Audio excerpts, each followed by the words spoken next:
Hello friends and welcome to the Exams Made Simple, and we are back again with the Hindu Complete Newspaper Analysis for 17th of December 2022।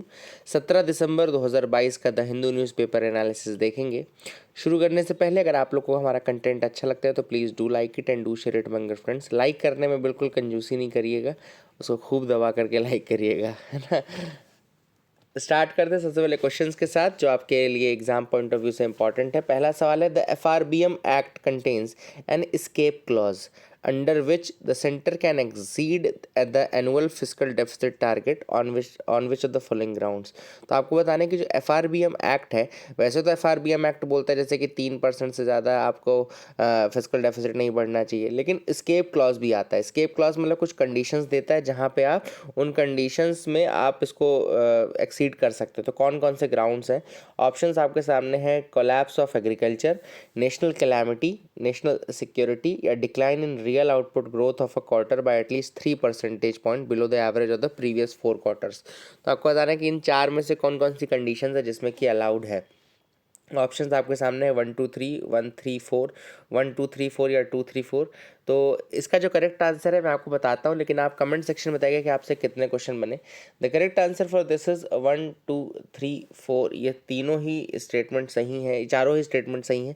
Agriculture का collapse हो, चाहे national security हो, चाहे national calamity हो, चाहे real output growth में एक quarter की 3% की कमी है अगर below the average of the previous 4 quarters, तो भी आपका ये FRBM एक्ट आप एक्सीड कर सकते हैं जो FRBM की लिमिट है। तो ये आप याद रखिएगा। Now let's move to the second question, zombie firms. Zombie firms इनमें से क्या कहलाते हैं? ऑप्शंस आपके ये सामने हैं, चार ऑप्शंस ABCD आप देख सकते हैं। आप पढ़ लीजिए इनको अच्छे से, पॉज करके पढ़ लीजिए और फिर आप करेक्ट आंसर बताइए क्या है इसका करेक्ट आंसर, ज़ॉम्बी फर्म्स क्या है। Let me tell you the answer now. इसका जो करेक्ट आंसर है वो है सी, मतलब firms which are not able to cover their debt servicing cost with current earning. मतलब ऐसे फर्म्स जो अपने करंट अर्निंग से अपने डेट्स को पूरा नहीं कर सकते, डेट सर्विसिंग कॉस्ट को भी पूरा नहीं निकाल पा रहे, वो फर्म्स जो हैं they are known as the zombie firms. तो I hope you got clarity regarding that as well. तीसरा जो क्वेश्चन है वो है प्रेसिडेंट रूल के रिगार्डिंग। आर्टिकल 356 के तहत जो प्रेसिडेंट रूल लगता है उसके रिगार्डिंग क्वेश्चन है। पहला स्टेटमेंट कह रहा है, it can not be imposed without the written recommendation of the governor of the concerned state. दूसरा स्टेटमेंट कह रहा है, every proclamation of president rule must be approved by both the houses of parliament with in a stipulated time. तो इसका कौन सा statement सही है, कौन सा गलत है? Let me tell you the answer. देखो पहला स्टेटमेंट इसमें गलत है। It can not be imposed without the written recommendation of governor of the concern state. ऐसा नहीं है, रिटन रिकमेंडेशन की जरूरत नहीं पड़ती है गवर्नर की। पहला स्टेटमेंट गलत हो गया। दूसरा स्टेटमेंट है कि हर प्रेसिडेंट रूल के प्रोक्लेमेशन को आपको अप्रूव करना पड़ेगा हाउस ऑफ पार्लियामेंट में, तो बिल्कुल करना पड़ेगा।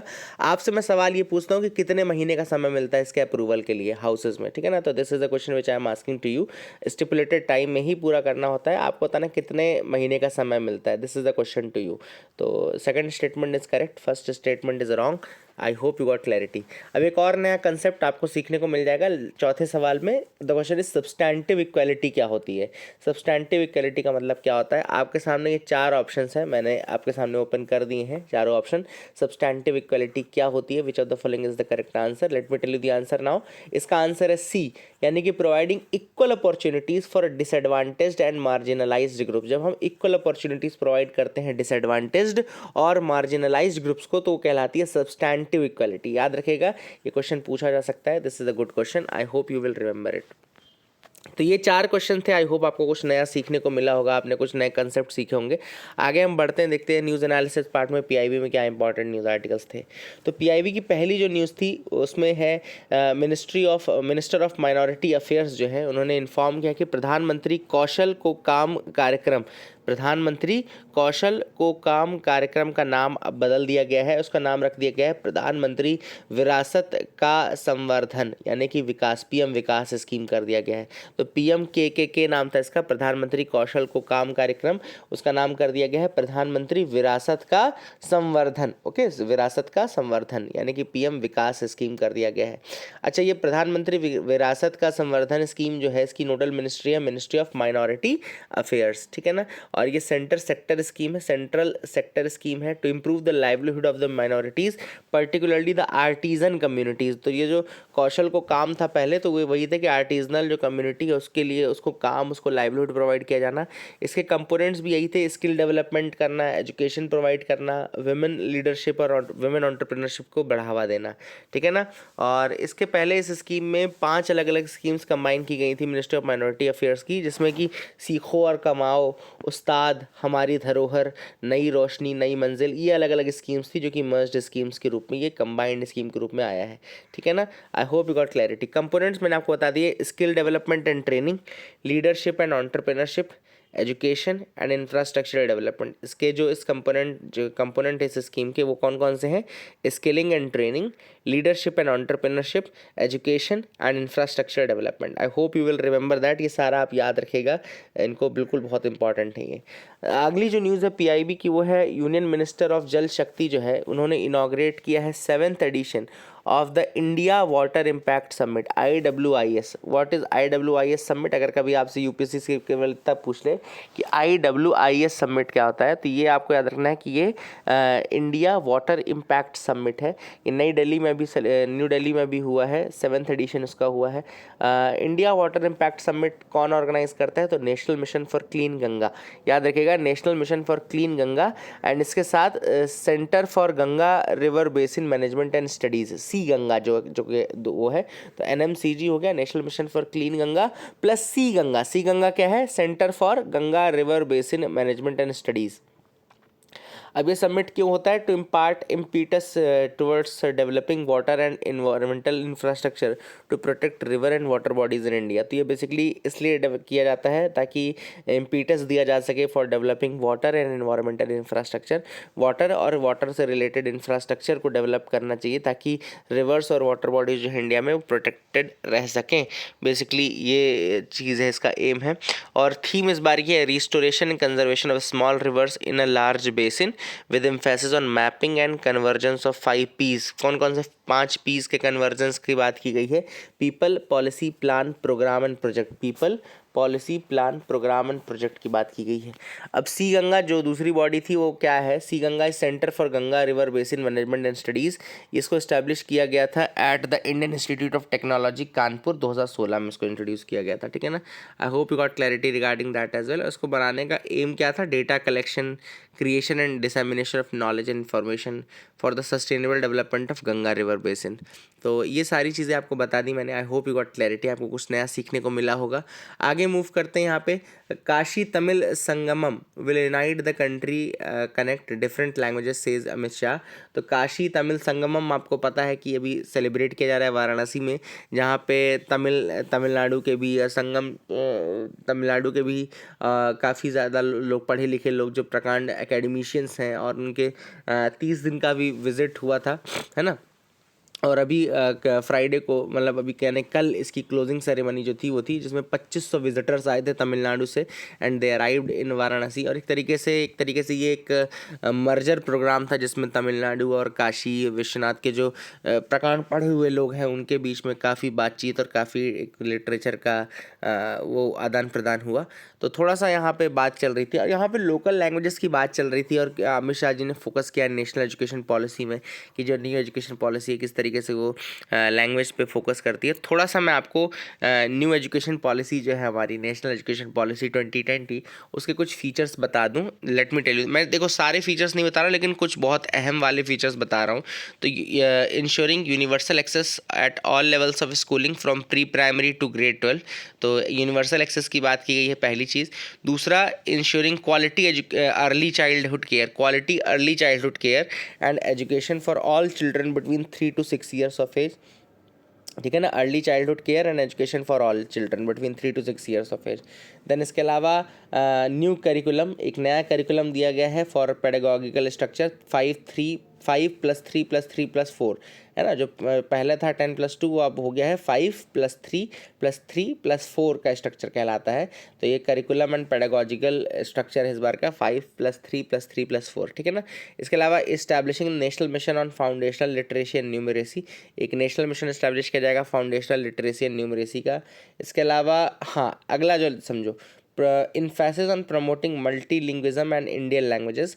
तो medium of instruction until at least the age of 5, grade of 5, मतलब कि medium of instruction until 5th class 5, preferably till class 8 and beyond, मतलब प्रेफरेबली तो 5 के बियॉन्ड एंड 8 के 8 एंड बियॉन्ड भी है, लेकिन अगर हो मिनिमम आपको 5 तक तो करना ही करना है। आपको मीडियम ऑफ इंस्ट्रक्शन क्या रखना है, लोकल मदर टंग रखनी है, लोकल लैंग्वेज रखनी है, रीजनल लैंग्वेज रखनी है, ठीक है ना। तो ये सारी चीज़ें काफ़ी इंपॉर्टेंट है। इसके अलावा establishing of academic bank of credit, एक एकेडमिक बैंक ऑफ क्रेडिट बनाने की बात की गई है। Then setting up of multi disciplinary education and research universities. इसके अलावा नेशनल रिसर्च फाउंडेशन को सेटअप किया जाएगा, national research foundation. Then light but tight regulation and NEP 2020 का एम क्या है बेसिकली, तो जो आपका ग्रॉस इनरोलमेंट रेशियो है उसको 100% बढ़ाना है pre school to secondary level तक by 2030, whereas gross enrolment ratio जो हायर एजुकेशन में है इंक्लूडिंग वोकेशनल एजुकेशन में, उसको 26.3% से बढ़ाना है, 50% करना है बाय 2035। तो ये काफ़ी इंपॉर्टेंट चीज़ें थी जो मैंने आपको बताई। इसके अलावा तमिल का नाम है संगम लिखा हुआ है, तो संगम के बारे में क्यों ना थोड़ा सा बता दूं मैं आपको। संगम लिटरेचर जो है ये नाम दिया जाता है अर्लीस्ट तमिल लिटरेचर को, जो कि संगम पीरियड में कहा जाता है, इस्टेब्लिश किए गए थे। संगम एज जो है वो लगभग 300 BC से 300 AD तक के बीच की एज है ना। और इसके जो मेन वर्क्स हैं वो कंपोज हुए हैं 100 to 250 CE तक, मतलब 100 to 250 AD तक ही ये मेन वर्क्स हुए हैं, लेकिन ये ओवर संगम एज जो है पूरी कहलाती है। इसकी जो मेन थीम थी संगम लिटरेचर की वो आहम और पूरम थी। आहम यानी कि मैंने बताया आपको कई बार कि ये लव एंड सेक्सुअल रिलेशंस के ऊपर होता है, और पूरम जो रहता है वो social life, ethics, heroism, war, customs, इनके ऊपर रहता है। तो लव एंड वॉर दोनों ही थीम थी संगम पीरियड की। एंड जो मेजर संगम हुए वो 3 हुए, मदुरई में, देन कपड़ापुरम में, एंड देन तीसरा भी मदुरई में हुआ। मदुरई, कपड़ापुरम एंड मदुरई। एंड जो संगम के वर्क हैं उस पर केवल 3rd संगम के ही वर्क्स बचे हैं, बाकी 2 के नहीं बचे हैं, है ना। एंड फर्स्ट 2 संगम के सारे वर्क खत्म हो गए हैं, केवल टोलका पीएम को छोड़ करके, वो 2nd संगम का वर्क था टोलका पीएम। एंड केवल इसके अलावा केवल 3rd संगम के ही बचे हैं। तो संगम लिटरेचर में टोलका पीएम याद रखिएगा, टोलका पीआर ने बनाया था, टोलका पीआर ने इसको लिखा था। And it is the one of the oldest Tamil work which has survived. And इसके अलावा बहुत सारी चीज़ें थी टोलका पीएम में, सोशल लाइफ से regarding, human psychology, political, economic condition, ये सारी चीज़ें इसमें मैंशनड थी, है ना। तमिल ग्रामर भी टोलका पीएम का जो टोलका पीआर है वो तो तमिल ग्रामर भी काफ़ी डिस्कस करता है। And the work is divided into 3 section, each section has 9 chapters, तो ये भी आपको पता होना चाहिए। एंड इसमें 1612 सूत्राज हैं which are extensive in the range. Sanskrit काफ़ी ज़्यादा इंपॉर्टेंट है ये लिटरेचर, आपको पता होना चाहिए। इसके अलावा एट्टू तो गई हो गया आपका, है ना, एट्टू तो गई। 8 एंथोलॉजीज जो हैं ये भी संगम 3rd संगम में लिखा गया था। एंड देन इसके अलावा 10 आइडियल्स लिखे गए थे जिनको पट्टू पट्टू बोलते हैं, ठीक है ना। तो I hope you got clarity regarding all these things, ये आपको समझ में आ गया होगा। तो काफ़ी कुछ हमने सीखा, आगे हम मूव करते हैं, देखते हैं और क्या इंपॉर्टेंट न्यूज़ आर्टिकल्स है जिनके बारे में हमको डिस्कस करना है। तो यहाँ पर आप देख सकते हैं एक न्यूज़ यहाँ पे इंपॉर्टेंट है, Wayanad rice festival promotes climate resilient crops. तो यहाँ पे वायनाड में एक केरला में है वायनाड, आपको पता होगा, एक केरला बेस्ड ऑर्गेनाइजेशन, इसका नाम है थनाल, ठीक है ना, याद रखिएगा। थनाल नाम की एक ऑर्गेनाइजेशन है जिसने एक यूनिक एक्सपेरिमेंट किया है जिसमें कि लगभग 300 climate resistant variety, resilient varieties जो है ट्रेडिशनल राइस की, उनको प्लांट किया है 1.5 एकड़ ऑफ लैंड में, ठीक है ना। तो यहाँ पे बेसिकली ये जो राइस फेस्टिवल है सेलिब्रेट किया जा रहा है, इसमें ट्रेडिशनल राइस वेराइटीज़ को प्रमोट किया जा रहा है। ट्रेडिशनल राइस वेराइटीज़ के फ़ायदे क्या होते हैं कि ये एक तो आपके वाटर क्लाइमेट चेंज के रेजिलिएंट रहते हैं ज़्यादातर। इसके अलावा ये ज़्यादा इनकी प्रोडक्टिविटी भी रहती है, मतलब इतनी प्रोडक्टिविटी कम भी नहीं रहती है। इसके अलावा इसमें इनहेरेंट रेजिस्टेंस है पेस्ट एंड डिसीजेस का, इनहेरेंट रेजिस्टेंस है to the pest and diseases, and इसकी न्यूट्रिशनल वैल्यू भी हाई होती है। तो थनाल नाम की जो ऑर्गेनाइजेशन है उसने ये राइस फेस्टिवल के अंतर्गत ये चीज़ उसने की है। तो राइस फेस्टिवल का इसने नाम क्या रखा है, इसको इक्की जाथरे लिख लीजिएगा, Ikki Jathre, this is the name that has been given to the rice festival, लिखा भी है यहाँ पे, Ikki Jathre, this is the name. And इसको फेस्टिवल ऑफ राइस बोलते हैं इन द ट्राइबल पार्लेंस में इसको फेस्टिवल ऑफ राइस बोलते हैं। और यहाँ पे बेसिकली प्रमोट क्या किया जाता है, तो ट्रेडिशनल वेराइटीज़। क्या हुआ, नई वेराइटीज़ या हाइब्रिड वेराइटीज़ के आने के बाद लोगों ने ट्रेडिशनल वेराइटीज़ यूज़ करना बंद कर दिया। बट इनका ये कहना है कि ट्रेडिशनल वेराइटीज़ बहुत ज़्यादा इंपॉर्टेंट है। जैसे एक इंपॉर्टेंट वेराइटी है थोंडी नाम की, है ना, यहाँ पे इन्होंने लिखा भी है Thondi, it's a variety of traditional popular rice among the people of Wayanad. लेकिन 10 साल से लगभग इसका प्रयोग कम किया जा रहा है। तो अब ट्रेडिशनल वेराइटीज़ को प्रमोट करने की बात ऑथर ने यहाँ पे कही है। You can also write it down. 5 agricultural products of Kerala gets the GI tag. तो अब जीआई टैग 5 केरला के प्रोडक्ट्स को और मिला है। कौन कौन से प्रोडक्ट हैं, तो अट्टपडी अट्टू कोम्बू अवरा, ये बीन्स होते हैं। अट्टपडी अट्टू कोम्बू अवरा बीन्स है। देन अट्टपडी थुवारा, ये रेड ग्राम है। देन ओनाटुकारा एल्लू, ये सेसमे है। देन कथालूर वटवड़ा वेलुथुल्ली, ये गार्लिक है। एंड इसके अलावा एक आपका कोडुंगल्लूर पोट्टू वेल्लारी, स्नैप मेलन है। तो लिख लीजिए आप लोग यहाँ पे beans, Attappadi Attukombu Avara, then red gram Attappadi Thuvara, then Onattukara Ellu sesame, then Kanthalloor Vattavada Veluthulli garlic, and Kodungallur Pottu Vellari snap melon. इनको जीआई टैग दिया गया है केरला से, ठीक है ना। केरला के टोटल 17 प्रोडक्ट एग्रीकल्चरल जिनको जीआई टैग मिल चुका है। अब आपको ये तो पता होगा ना, जीआई टैग सिर्फ एग्रीकल्चरल में नहीं मिलता है, एग्रीकल्चरल मैन्युफैक्चर्ड कैसा भी प्रोडक्ट हो, इनफैक्ट मैन मेड वाला मैन्युफैक्चर्ड होगा तो भी मिल जाएगा, है ना। तो ऐसा नहीं है कि सिर्फ नेचुरल प्रोडक्ट्स को मिलता है, नेचुरल को भी मिलता है, लेकिन आर्टिफिशियल अगर मैन मेड प्रोडक्ट्स है, मैन्युफैक्चर्ड प्रोडक्ट है, तो भी मिल सकता है। ये ज़रूर याद रखिएगा। जो अट्टपडी अट्टुकोम्बू अवरा की हम बात कर रहे हैं, बीन्स की बात कर रहे हैं, that is in the Attappadi region of Palakkad. ये अट्टपडी की रीजन एक्चुअली पलक्कड़ का वहाँ पे। एंड इसमें एक कर्व होता है गोट लाइक, इस बीन में गोट्स हॉर्न लाइक कर्व होता है, मतलब गोट के जो सींग होते हैं उसके जैसा कर्व होता है। एंड इसमें एंथोसायनिन कंटेंट बहुत ज़्यादा होता है ना। दूसरे बीन्स के कंपैरिजन में एंथोसायनिन काफ़ी ज़्यादा होता है, इसको वायलेट कलर देता है, प्रोवाइड करता है स्टेम एंड फ्रूट को इसके, ठीक है ना। देन अट्टपडी थुवरा की जो हम बात कर रहे थे, it has seeds with white coat and they are bigger and have higher seed weight than the regular variety, ठीक है।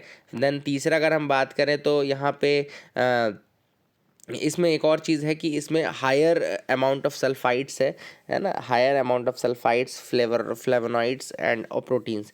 देन ओन्नाटुकारा एल्लू की अगर हम बात करें, इसका ऑयल बहुत फेमस है फॉर यूनिक हेल्थ बेनिफिट्स, है ना। इसमें रिलेटिवली हायर एंटीऑक्सीडेंट कंटेंट है ना, Onattukara Ellu, and it helps in fighting the free radicals which destroy the body cells. Then Kodungallur Pottu Vellari की अगर हम बात करें तो ये भी काफ़ी ज़्यादा इसको कंज्यूम किया जाता है as juice in other forms. And snap melon जो लास्ट है, स्नैप मेलन जो है बेसिकली यही, तो ये काफ़ी इंपॉर्टेंट है for quenching the thirst as well, ठीक है ना। तो ये सारी चीज़ें आप याद रख सकते हैं। I hope you got clarity regarding that as well, आपको समझ में आ गया होगा, ठीक है। आगे मूव करते हैं, देखते हैं और क्या है यहाँ एडिटोरियल में। हम जो एडिटोरियल डिस्कस करेंगे वो है dangerous gamble, Turkey should not use its geopolitical advantage to crush the Syrian Kurds. तो यहाँ पे मैं थोड़ा सा आपको जाता हूँ, देखो यहाँ पे एक्चुअली टर्की और कुर्द्स के बीच में बहुत बड़ी एक लड़ाई चल रही है, ठीक है। आपको पता है चाहे नहीं पता, मुझे नहीं पता। तो ये कुर्दिश टर्किश कॉन्फ्लिक्ट कहलाता है। ये एक आर्म्ड कॉन्फ्लिक्ट है, ये आर्म्ड कॉन्फ्लिक्ट है between the Republic of Turkey and various Kurdish insurgent groups. तो कुर्दिश इंसर्जेंट ग्रुप कौन से होते हैं, देखो क्या है, एक कुर्द रीजन है, कुर्द रीजन था आपका टर्की में बेसिकली। अब वहाँ के जो लोग थे वो बहुत ज़्यादा खुश नहीं थे टर्किश लीडरशिप से, तो वो चाहते हैं कि कुर्द्स जो हैं वो अलग से डिवाइड हो जाए इस पार्ट को लेकर के, बेसिकली जो टर्की का सदर्न पार्ट है उसको और सीरिया का जो नदर्न पार्ट है उसको। तो ये टर्की के सदर्न पार्ट और सीरिया के नदर्न पार्ट को अलग करके एक कुर्दिस्तान बनाना चाहते हैं, इंडिपेंडेंट कुर्दिस्तान बनाना चाहते हैं और ऑटोनॉमी सिक्योर करना चाहते हैं। बेसिकली इशू ये है और 1978 के आसपास ये इशू चल रहा है। एंड टर्की बार बार फिर वही करता है कि इनके ऊपर अटैक करता है। इनकी जो मेन पार्टी है वो कुर्दिस्तान वर्कर्स पार्टी है, पीकेके बोलते हैं, कुर्दिस्तान वर्कर्स पार्टी। और ये जो कुर्दिस्तान वर्कर्स पार्टी है, अभी उसके ऊपर रिसेंटली इस्तांबुल में एक बॉम्ब अटैक हुआ था जिसकी रिस्पॉन्सिबिलिटी इन्होंने पीकेके के ऊपर लगा दी है, ठीक है। थोड़ा सा let me show you a map. अब ये मैप जो आप देख पा रहे हैं, this is actually the real condition. अगर आप यहाँ पे देखेंगे, if you see this part of Turkey, आपको यहाँ पे टर्की दिख रहा होगा, दिस इज़ योर टर्की वाला पोर्शन। और यहाँ पे एक कुछ रीजन्स है इसमें जो कुछ रीजन्स हैं आप इसको याद रखिएगा, जिसमें जो सदर्न टर्की का रीजन है और नदर्न सीरिया है, ये नदर्न सीरिया है, जहाँ पे रोजावा नाम की जो जगह है इसको कुर्द्स ने अपने ऊपर अपना हथिया लिया रोजावा नाम से। ये कुर्द्स का रीजन है पूरा, ठीक है ना। और यहाँ पे राका है, रक्का वाला जो रीजन है, ये सारे रीजन याद रखिएगा। देर इज़ जोर याद रखिएगा, है ना। ये सब रीजन्स जो हैं यहाँ पे कुर्दिस्तान कुर्दिश काफ़ी ज़्यादा आगे हैं। और ये टर्की का देखो सदर्न पार्ट भी है, this is the southern part of Turkey and Syria के नदर्न पार्ट है। तो कुल मिलाकर के यहाँ पे ही कुर्दिश मिलिशिया काफ़ी ज़्यादा है। और ये रोजावा तो पूरा कुर्द्स ने अपने ऊपर कवर करके रखा हुआ है, ठीक है, तो इसको याद रखिएगा। तो यही रीज़न है कि क्यों कुर्दिस्तान अलग करना चाहते हैं वो लोग। यहाँ पे सारे वो लोग एक भी हैं, उसको अलग कर लेंगे, लेकिन टर्किश ट्रूप्स जो हैं वो बार बार इनके ऊपर अटैक करती हैं। चलिए आगे बढ़ते हैं, है ना। I hope you got clarity. यहाँ पे ऑथर का ये कहना है कि जो टर्किश इनकर्जन है वो फर्दर केओस ना इस्टेब्लिश कर दे इस रीजन में। मतलब कि जो भी इस रीजन में, वैसे भी आपको पता है कि सीरिया के ऊपर कितने दिन से अटैक ही चल रहा है, तो कहीं दोबारा से ना कहीं कुर्दिश पॉपुलेशन के ऊपर अगर अटैक करेंगे तो पूरे के पूरे रीजन में फिर से केओस की कंडीशन आ सकती है। तो एर्डोगन को चाहिए कि वो रशिया के साथ बातचीत करे, यूएस के साथ बातचीत करे, क्योंकि उसके टाइज सीरियन कुर्द्स के साथ ज़्यादा बेटर है ना। तो ये सब चीज़ें यहाँ पे ऑथर ने बताया। Hope you got clarity regarding that. आगे मूव करते हैं, देखते हैं और क्या इंपॉर्टेंट न्यूज़ आर्टिकल है। नाबार्ड के ऑफिसर्स एक दिन की स्ट्राइक पे जा रहे हैं फॉर द वेज एनॉमलीज। तो ये आप याद रखिएगा, नाबार्ड के ऑफिसर्स जा रहे हैं एक दिन की उसमें। नाबार्ड का फॉर्मेशन हुआ था 12 जुलाई 1982 को, है ना। इट वॉज फॉर्म्ड इन 1982 और नाबार्ड एक्ट के रूप में बने, स्टैट्यूटरी बॉडी है, ऑब्वियस सी बात है। याद रखिएगा, क्राफी कार्ड नाम की एक कमेटी बनाई गई थी, committee to review arrangements of institutional credit for agriculture and rural development. क्या नाम है? क्राफी कार्ड नाम की कमेटी थी। 1979 में हालांकि कमेटी बनी थी, पर उसने 1982 में अपने रिकमेंडेशंस दिए थे। कमेटी का नाम है committee to review arrangements of institutional credit for agricultural and rural development. इसने रिकमेंड किया था नाबार्ड का सेटअप, ठीक है ना। इस कमेटी को हेड किया था वी शिवरामन कमेटी ने। बी शिवरामन थे उसके चेयरमैन, तो बी शिवरामन याद रखेगा। एंड नाबार्ड बहुत सारे काम करती है, जैसे कि उसके मेन 3 गोल हैं: financial development, developmental department and supervisory department, ठीक है ना। Finance department, developmental department and supervisory department, 3 इसके बेसिकली काम है। और ये बहुत सारे काम करती है, जैसे रीफाइनेंस सपोर्ट देती है। जैसे मैंने आपको पहले बताया कि नाबार्ड डायरेक्टली फार्मर्स को लोन नहीं देती है, ये माइक्रो फाइनेंस जो इंस्टीट्यूशंस होते हैं, दूसरे जो फिनेंस इंस्टीट्यूशंस होते हैं, उनको पैसा देती है और फिर उनके माध्यम से पैसा फार्मर्स के पास पहुँचता है, ठीक है ना। तो ये रीफाइनेंस सपोर्ट करती है, रूरल इंफ्रास्ट्रक्चर को इम्प्रूव करने का काम करती है, क्रेडिट प्लान बनाती है डिस्ट्रिक्ट लेवल पे और बैंक्स को इनकरेज करती है कि वो टारगेट्स पूरा करें, सुपरवाइज करती है रीजनल रूरल बैंक्स को, कोऑपरेटिव बैंक्स को। इसके अलावा development of sound banking practice in the economically backward sections of India. इसके अलावा training the artisans to develop handicraft activities and offering them help in marketing their produce. इसके अलावा SHG जो self help groups हैं, उनका bank linkage project भी नाबार्ड ने ही develop किया था। इसके अलावा नाबार्ड ने ही डिज़ाइन किया था किसान क्रेडिट कार्ड और उसके बेनिफिट काफ़ी फार्मर्स ले रहे हैं, है ना। इसके अलावा ये watershed development for climate proofing, ये भी नाबार्ड का ही प्रोजेक्ट है रूरल एरियाज़ में। तो काफ़ी इंपॉर्टेंट है, गवर्नमेंट ऑफ इंडिया की एंटिटी है, याद रखिएगा। लोकसभा ने क्लियर कर दिया है बिल टू ऐड हिमाचल की हट्टी कम्युनिटी को ST लिस्ट में ऐड करने के लिए। तो आप याद रखिएगा, this is again a thing which is important. I hope you got clarity regarding that.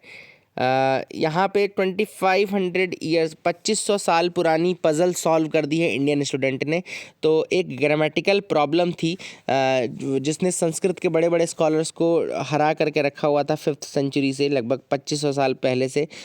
ऋषि राज पोपट नाम के व्यक्ति हैं जो कि कैम्ब्रिज यूनिवर्सिटी में काम कर रहे थे, यूनिवर्सिटी ऑफ कैम्ब्रिज के स्टूडेंट हैं, इंडियन PhD स्टूडेंट हैं and he has solve this problem.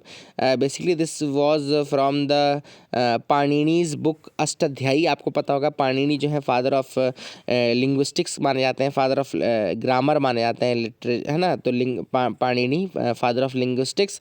And इनकी जो किताब थी अष्टाध्यायी, उसमें एक जो वो बेसिकली इशू था जो नहीं समझ में आ रहा था लोगों को, जो वो सॉल्व किया है ऋषिराज पोपट ने। उनके थीसिस का नाम है in Panini we trust discovering the algorithm for rule conflict resolution in the Ashtadhyayi. तो रूल कॉन्फ्लिक्ट रेजोल्यूशन जो किया है अष्टाध्यायी में, वो इन्होंने ऋषिराज पोपट ने किया है। और अब इससे काफ़ी ज़्यादा यूज़ होगा।